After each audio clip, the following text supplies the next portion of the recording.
บ่ฮู้ว่าอยู่เมืองอื่นจะเป็นอะไรบรรยากาศเนาะแต่ว่าอยู่เมืองไสสถานแขวงไสยะเฮาอากาศเย็นสบายเนาะเย็นถึงขั้นค่อนข้างว่าหนาวพุ่นแหละทุกคนเนาะนี่ขนาดว่าเดือน5เนาะก็ยังอากาศก็ยังหนาวเย็นสบายอยู่เนาะตอนนี้ก็ละแดดออกมาแล้วทุกคน8 โมง8 โมงหยังทุกคนยังบ่ฮอด8 โมงดีเหือเนาะนี่ก็เดี๋ยวนี้เนาะแดดก็เริ่มที่จะข้างทะเลหมอกเพื่อให้ทะเลหมอกนี่ให้ไปละนี่ เนาะพูนบริเวณพุ่นก็จะเป็นบานซี่ไส้ทองไงคนอยู่พื้นพุ่นหน่อยบานซี่ไส้ทองเนาะส่วนตัวนี้ก็จะเป็นบานสะท้านนะนี่บานสะท้าน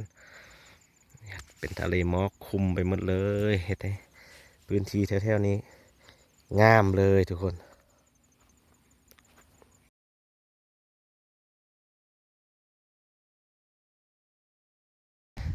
สบายดีทุกคนยินดีต้อนรับทุกคนเข้าสู่ซองอยู่ดอยเส้นเก่าเส้นเดิมทุกคนเนาะมื้อนี้เบาเทค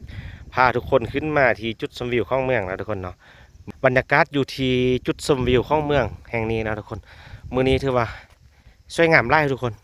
เนาะนี่เป็นแต่ละระยะนะทุกคนเนาะเบาเทคก็จะพาทุกคนมาเบิ่งจุดชมวิวนี้เป็นแต่ละระยะเนาะว่ามื้อใดที่ว่าอากาศงามดีเนาะบรรยากาศดีๆวันที่ก็จะพาขึ้นมาเนาะคือมื้อนี้ทุกคนนี่เห็นปะโอ้ยฝนตกมาฝนอีกแล้วนะฝนตกเสานะทุกคนแล้วเฮ็ดให้มีทะเลหมอกนะอยู่ที่เทศบาลเมืองนะทุกคนก็คือบ้านดอยกาวเนาะนี่อีกแล้วเนาะทะเลหมอกและบอนที่บริเวณอยู่นี่ก็คือจุดชมวิวของเมืองเลยทุกคนนะตอนนี้จุดชมวิวของเมืองก็อ่าสะอาดแล้วทุกคนเนาะแล้วก็มีบอนมีร้านค่ายขนมมีร้านค่ายน้ำดื่มนะเป็นน้ำเป็น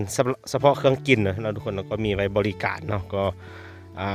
อีกอย่างหนึ่งก็จะมีตู้เป็นกระตุ๊บเป็นกระต๊อบนะที่ว่าไว้คอยบริการแขกที่ว่า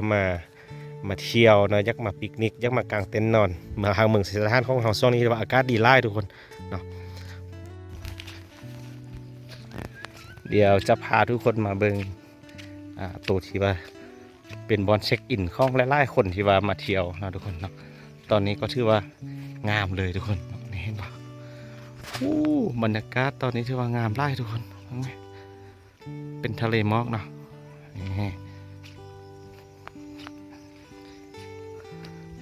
พี่เขาเลี้ยวลงไปก็จะเห็นเป็นภูนะทุกคนเนาะเป็นภูสูงแล้วก็เป็นทะเลหมอกเนาะนี่ตอนนี้ทะเลหมอกก็ปกคลุมไปเลยทุกคนเลี้ยวไปทางนั้นก็จะเป็นเทศบาลเมืองเนาะก็จะเป็นเป็นแยกอยู่นี่ทุกคนเนาะทะเลหมอกจะบกติดต่อกันเป็นแยกแหวงอยู่นี่เลยทุกคนนี่ทางบ้านสแมทน้อยสแมทใหญ่มันก็เป็นทะเลหมอกปกไปหมดเลยทุกคนตอนไปเฮกมาเมื่อกี้ที่ว่าคุมหมดเลยนะตอนนี้ที่ว่าเริ่มทยอยหายไปแล้วเนาะแต่ก็ยังทยอยมาติ๊กๆมาทางนั้นพูด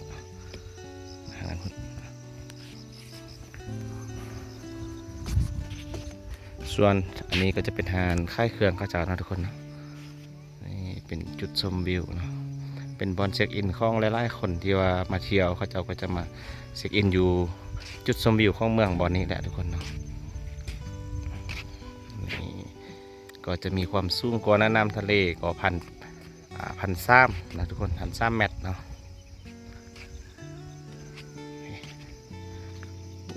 งามเลยอากาศในเมืองเรามันเป็นหน้าตลอดปีทุกคนนะเฉพาะเดือน4เดือน5นี่ก็จะเอาฮอนแต่กระบวนการว่าฮอน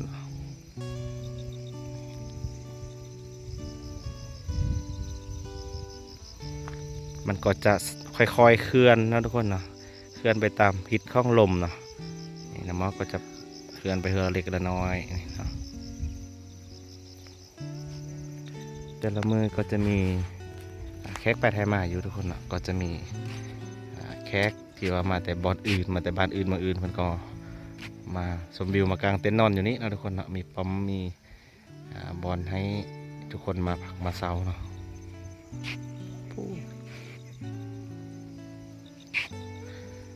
งามไร่ทุกคนตอนนี้คือว่างามไร่เนาะเป็นทะเลหมอกอยู่ต่ำๆหมดเลยนะส่วนเบื้องนั้นทุกคน ก็เริ่มพยอยมาแล้วใกล้จะปกคลุมตึกสำนักงานองค์การแล้วเนาะตอนนั้นหมอก็จะปิวมาแล้วก็จะมาปกก็จะบ่เห็นใช่เลยได้บ้านี่ เนาะ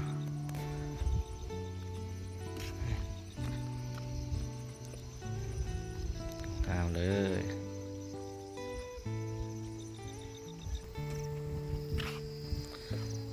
ทะเลหมอกก็กำลังเคลื่อนนะทุกคนกำลังเคลื่อนเข้ามา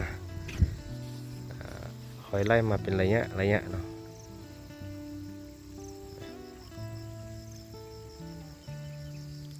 หมอกใกล้ๆมาปิกนิกแหละทุกคนเนาะมานอนชมทะเลหมอกยามเช้าๆเนาะถ้าไปต้องการเนาะบ่ฮู้ว่าอยู่เมืองอื่นจะเป็นอะไรบรรยากาศเนาะแต่ว่าอยู่เมืองไสสถานแขวงไสยะเฮาอากาศเย็นสบายเนาะเย็นถึงค่อนข้างวันหนาวพุ่นแหละทุกคนเนาะนี่ขนาดว่าเดือน5เนาะก็ยังอากาศก็ยังหนาวเย็นสบายอยู่เนาะ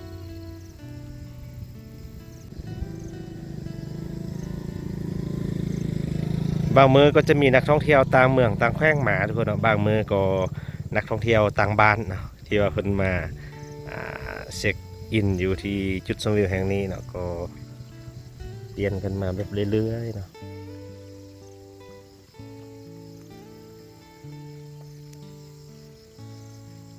บริเวณเห็นอยู่ไกลๆนี่ก็จะเป็นไฮเขาเจ้าเนาะทุกคนก็จะเห็นไฮเขาไล่เดี๋ยวไปใส่ก็เห็นแต่ไฮเขาแหละเนาะทะเลหมอกก็เริ่มกระจายไปทางนั้นละทุกคนก็เชิญชวนแหละทุกคนเนาะเชิญชวนทุกคนนี้ว่าอยากมาเที่ยวสามารถมาได้เนาะออกเส้นทางออกจากตัวเมืองไสยบุรีมาเมืองไสสถานก็64กิโลเมตรทุกคนเนาะก็บ่ได้ไกลเนาะแต่ว่าเบิ่งภูมิสันฐานแล้วมันมีแต่ผู้ก็มาก็ใช้เวลาพอสมควรเนาะและอีกเส้นหนึ่งก็คือเส้นทางมาแต่ทางเมืองฮงซ่าเนาะเมืองฮงซ่านี่บ่ฮู้ว่าจักกิโลเนาะเพราะว่าบ่เคยได้ไปจักเทื่อเนาะก็สามารถมาได้เช่นกันเนาะทุกคนก็จะมาทางนี้พี่เนาะเฉพาะมาทางเมืองฮงซ่าเนาะและเส้นผู้ระหว่างจุดบริเวณนี้มาฮอดบริเวณนี้ก็จะเป็นเขตที่ว่าติดชายแดนไทยแหละทุกคนเนาะคือบอเทคเคยอธิบายอยู่ในวิดีโอผ่านๆมาก็ติดกับอำเภอบ่อเกลือแล้วก็อำเภอสะเลิ่มพะเกียดจังหวัดน่านทุกคนผู้ใดอยากมาก็มาเที่ยวได้นะ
บางพื้นที่ก็คือสิฮ้อนเลยทุกคนเนาะฮ้อนกับบรรยากาศที่ว่าเขาเดือน4เดือน5เกียมที่จะลิ้นสงกรานต์นะทุกคนลิ้นปีใหม่ลิ้นสงกรานต์เนาะแต่ว่าอยู่ที่เมืองไสสถานเฮาอากาศเย็นสบายนะทุกคนถึงขั้นว่าหนาวเนาะเบิ่งแต่ทะเลหมอกตอนเช้าๆเนาะโอ้งามหลายทุกคนนี่งามไร่อยู่ลุมลงไปนี่ก็จะเป็นพื้นที่ไฮเขาเจ้านะทุกคนเนาะคือผ่านๆมาบ่เฮกเคยมาเลาะก็เป็นในที่ไฮเขาเจ้าเนาะแต่ว่าบอนที่บ่เฮกอยู่นี่จะเป็นขังงัวเขาเจ้าทุกคนเนาะขังงัวบอนที่ว่าเพิ่นเลี้ยงงัวเลี้ยงควายเนี่ยเนาะนี่ก็จะลุมจักตึกสำนักงานองค์การก็อยู่เทิงกันทุกคนเนาะบ่เฮกมาเวียกแหละเนาะมาองค์การละแต่ว่าเห็นภาพบรรยากาศมันงามบ่เฮ็ดก็เลยอยากมาเก็บภาพให้ทุกคนได้เบิ่งเนาะอะไรเงี้ยคลองทะเลหมอกก็จะกว้างไกลพอสมควรทุกคนพูนจนไปฮอดบ้านกองเชียงพุ่นเนาะ เลี้ยวมาทางนี้ก็จะเป็นทะเลหมอกเส้นเดียวกันเนาะเพราะว่าเป็นระยะยาวไปพุ่นเลยพุ่นก็ฝนตกลงมาก็จะเฮ็ดให้อากาศซุ่มซื่นนะทุกคนอากาศเย็นสบายดีเนาะโอ้สะอ่อนนะทุกคนเนาะ อยากให้เป็นแบบนี้ทุกมือนะทุกคน อากาศนี่ดีเลยนี่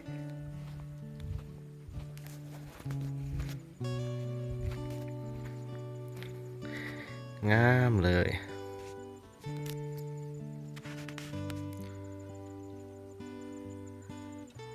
ตอนนี้กำลังแดดออกมาแล้วทุกคน8 โมง8 โมงอย่างทุกคนยังบอกว่า8 โมงดีเหรอเนาะนี่ก็เลยนี่เนาะแดดก็เริ่มที่จะข้างทะเลหมอกเพื่อให้ทะเลหมอกนี่ให้ไปละนี่ เนาะบริเวณพุ่นก็จะเป็นบานซี่ไส้ทองเลยทุกคนอยู่พื้นพุ่นหน่อยบานซี่ไส้ทองเนาะส่วนตัวนี้ก็จะเป็นบานสะท้านนะนี่บานสะท้านเป็นทะเลหมอกคุมไปหมดเลยเห็นไหมพื้นที่แถวๆนี้งามเลยทุกคน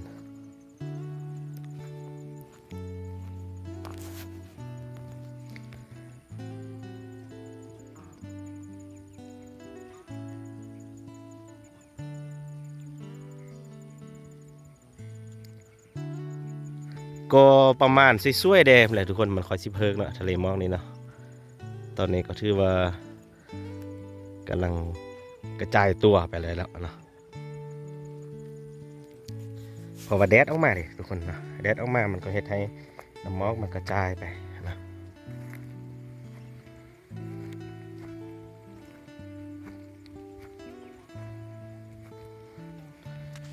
มีดอกอันนี้พร้อมทุกคนมาร์กเป็นแซบเลยดอกอันนี้นะจะเป็นมาร์กสีซ้ำๆตอนนี้ยังบ่เป็นมาร์กกำลังเป็นดอกอยู่เนาะ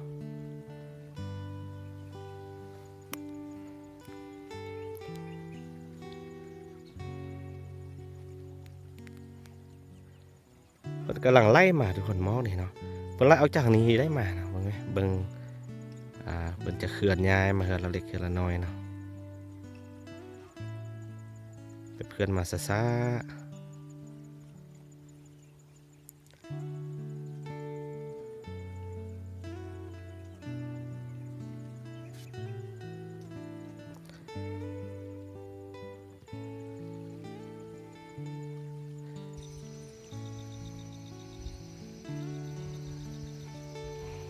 โอเคทุกคนสภาพบรรยากาศตอน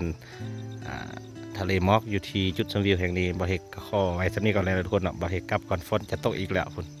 ฝนจะมาอีกแล้วนะขอบใจทุกคนอีกแวะมากดรับชม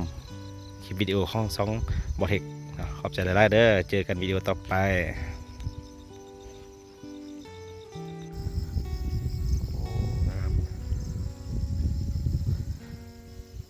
โอเคนะทุกคนฝนตกแล้วเนาะเดี๋ยวบ่เฮกจะเดินทางกลับไปที่พักก่อนเนาะ